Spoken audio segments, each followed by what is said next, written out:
Folks, I was down having a moment with the Lord, and I was in spirit, for we shall worship him in spirit and truth. And while I was having my moment with the Lord, he came to me and he showed me how in the Old Testament that he heard the cry of his people. And he chose to give them a revelation and make himself known as he heard their cry.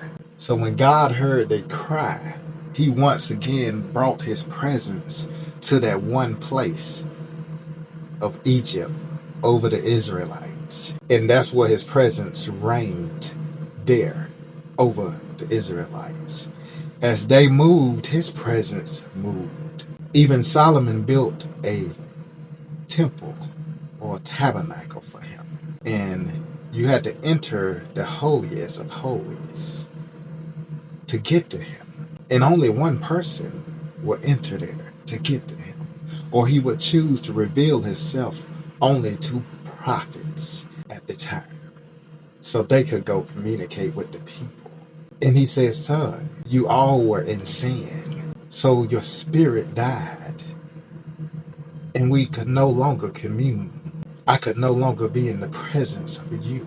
So when I sent my son, I wanted to restore something that was magnificent upon this earth, where my presence could once again reign everywhere.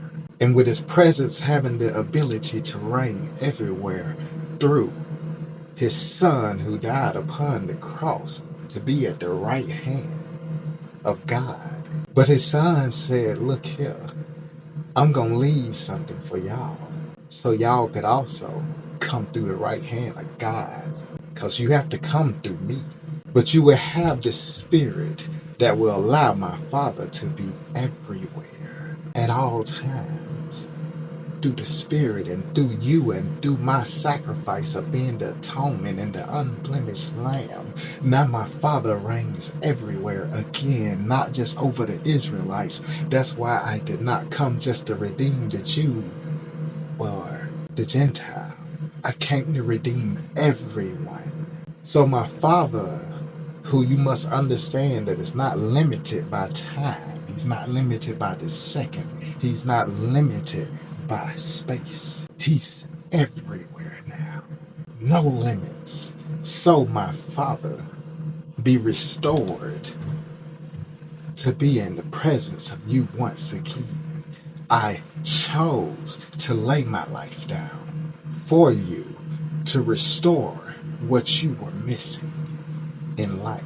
Now my Father chose you, for he knew. You have to understand, for he knew. He knew in the past, the present, and the future. He knew who would do what, when, and where. Yes, your life has been predestined to the point of your death already. Your Father knew who would be willing to come to him.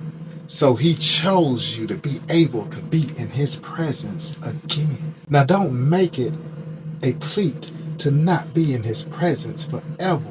Upon hearing this message, he already knows you want to be in his presence, because he already chose you, for he knew. But when his son died upon that cross, he could once again be everywhere. That means no longer would he just reign with his chosen people, the Israelites. He would reign with you, me, everyone, upon this great world. We could all be in his presence.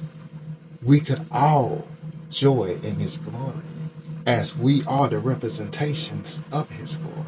And he was saying to me, son, they don't understand. But at 7 o'clock in the morning, no matter where or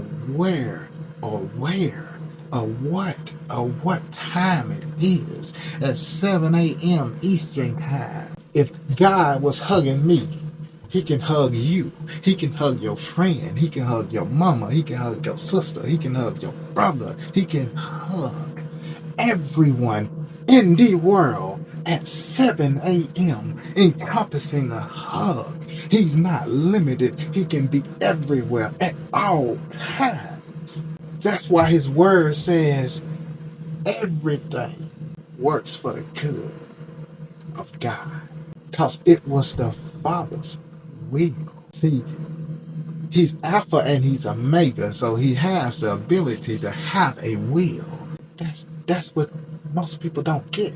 He did not need us. He's God.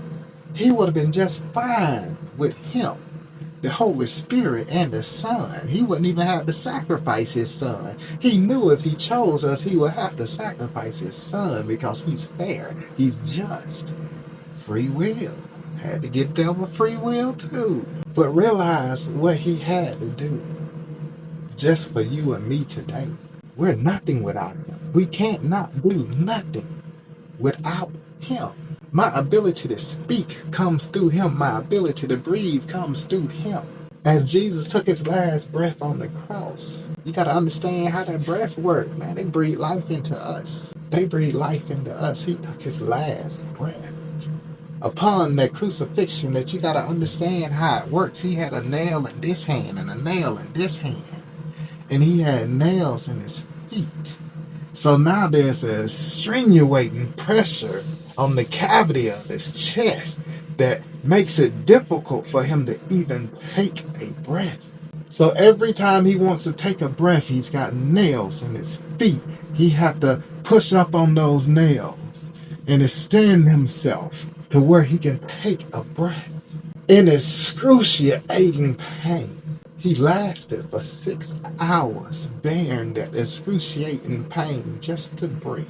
He said, Father, forgive them, for they know not what they do. Please understand and know what you do now. Get it.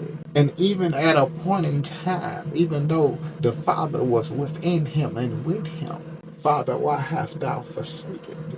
The Father left him alone to bear the pain of the cross. Some of y'all sing this song in church, but Jesus bared the cross alone. Yes, he did. For you and me, understand who and what our God truly is.